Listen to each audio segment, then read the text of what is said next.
जब इस बेटे को आशीर्वाद देती है तो देश की करोड़ों करोड़ों माताएं, उनके आशीर्वाद जो मुझे मिलते हैं, मेरे मन को एक समाधान होता है। मैं हृदय से इन दोनों माताओं का श्रद्धापूर्वक प्रणाम करता हूं। भाइयों बहनों, कल शाम मैं भुवनेश्वर पहुंचा था और कल की शाम, भुवनेश्वर की शाम, जय श्री राम, एथी उपस्थित समस्त मान्यगण, व्यक्ति नको मोर नमस्कार, जेड़ा जौहारी,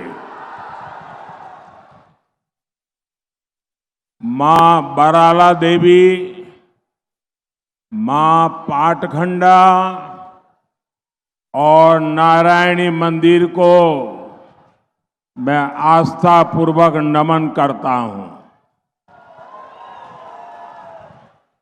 और कल से ही यहां मां नारायणी का उत्सव शुरू हुआ है।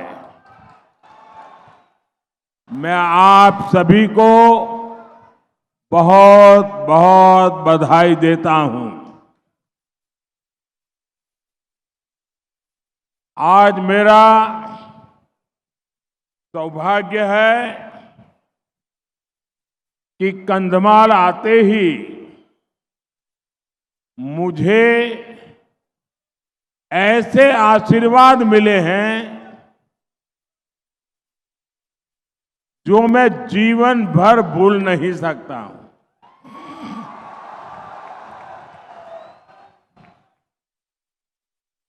और ये आशीर्वाद पूरे देश में क्या परिवर्तन आ रहा है, कैसा परिवर्तन आ रहा है, उसका एक साक्षात उदाहरण है। एक माताजी ने आकर के मेरा स्वागत सम्मान किया। जब मैंने उनके विषय में जाना तो मैं भाव विभोर हो गया। ये वो माता हैं तुला बेहरा जी, जिनके पास अपना कुछ नहीं है। मुझे बताया गया कि वो भिक्षा मांगती है और तुला बेहरा जी ने भिक्षा मांग करके 1,00,000 रुपया इकट्ठा करके भगवान जगन्नाथ जी के चरणों में दिया।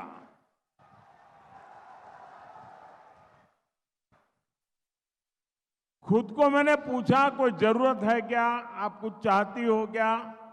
नहीं, बोले बस जगन्नाथ जी का आशीर्वाद चाहिए। ऐसा जिनका पवित्र मन है, ऐसा जिनका त्यागपूर्ण जीवन है, ऐसी मां मुझ जैसे बेटे को आशीर्वाद देने के लिए आ जाएं, फिर तो मुझे लगता है पूरे कंधमाल के आशीर्वाद, पूरे उड़ीसा के आशीर्वाद मेरे साथ है। आज मेरा एक दूसरा सौभाग्य था। आज पूर्णमासी जानी शीघ्र कबीर के रूप में जानी जाती है। उड़ीसा में जो ग्रामीण भाषा है, जो ट्राइबल की बोलचाल की भाषा है, उसमें वो शीघ्र कविताएं बनाती है। साहित्य को उन्होंने पचाया है और मेरा सौभाग्य है कि हमें उनके पद्म अवार्ड देने का सौभाग्य मिला है। आज मुझे यहां शाल उड़ा करके उनको सम्मानित करने का अवसर मिला, लेकिन वो मुझे अपने पैर नहीं छूने देती थी। बड़ी मुश्किल से मैंने उनके पैर छुए, वो मुझे रोक रही थी। ये जो हमारे यानी एक प्रकार से मातृशक्ति का साक्षात रूप, दोनों माताएं जब इस बेटे को आशीर्वाद देती है तो देश की करोड़ों करोड़ों माताएं, उनके आशीर्वाद जो मुझे मिलते हैं, मेरे मन को एक समाधान होता है। मैं हृदय से इन दोनों माताओं का श्रद्धापूर्वक प्रणाम करता हूं। भाइयों बहनों, कल शाम मैं भुवनेश्वर पहुंचा था और कल की शाम, भुवनेश्वर की शाम, क्या अद्भुत नजारा था।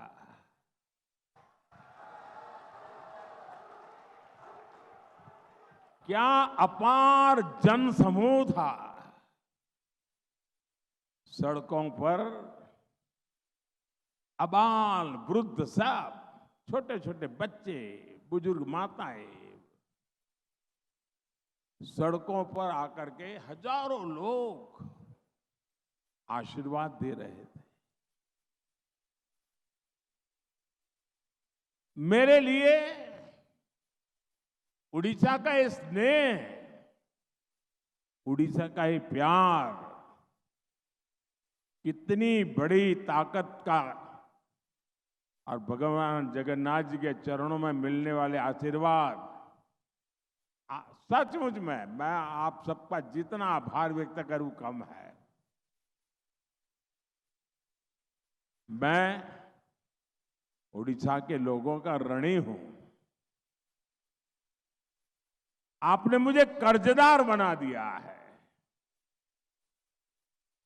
और मैं आपको विश्वास दिलाता हूं कि मैं ये कर्ज, आपके प्यार का कर्ज, आपके आशीर्वाद का कर्ज, जो मेरे लिए एक ताकत बन गया है, मैं ये कर्ज ज्यादा से ज्यादा मेहनत करके, देश की सेवा करके चुकाऊंगा।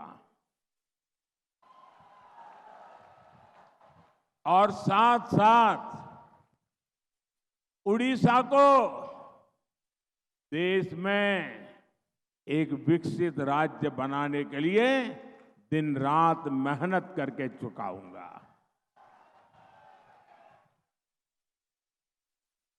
साथियों, 26 साल पहले आज के दिन अटल बिहारी वाजपेयी जी ने, उनकी सरकार ने पोखरण में परमाणु परीक्षण किया था और हमने ये दिखा दिया था कि देशभक्ति से ओतप्रोत सरकार देश हित के लिए, देश की सुरक्षा के लिए, देश के लोगों की आशा अपेक्षा के लिए कैसे काम करती है। और मुझे याद है जब अटल जी की सरकार ने पोखरण परीक्षण किया था, दुनिया भर में जितने भारतीय समुदाय रहता था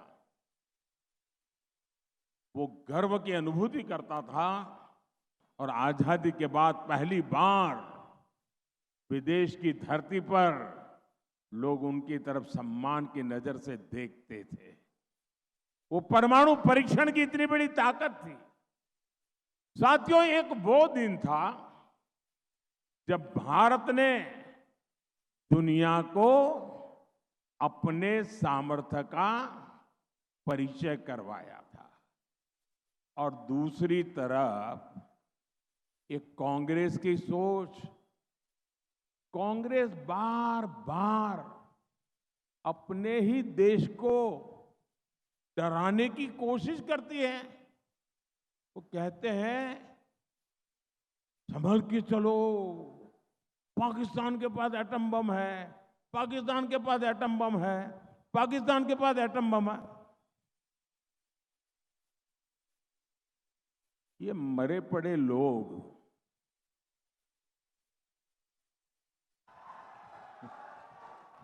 ये देश के मन को भी मार रहे हैं जी। और कांग्रेस का हमेशा ऐसा ही रवैया है। ये जो पाकिस्तान के बम बम बम की बातें करते हैं ना, आज तो पाकिस्तान का हालात ये है कि बम को संभालना कहां, वो भी उसके बस का रोग नहीं है। अब तो वो बम बेचने के लिए निकले हैं, कोई खरीदने वाला मिल जाए। और लोगों को मालूम है क्वालिटी में दम नहीं है, वो माल भी बिकता नहीं है। भाइयों बहनों, कांग्रेस के इसी कमजोर रवैये के कारण जम्मू कश्मीर के लोगों ने 60 साल तक आतंक भुगता है। देश ने कितने ही आतंकी हमले झेले हैं, देश भूल नहीं सकता।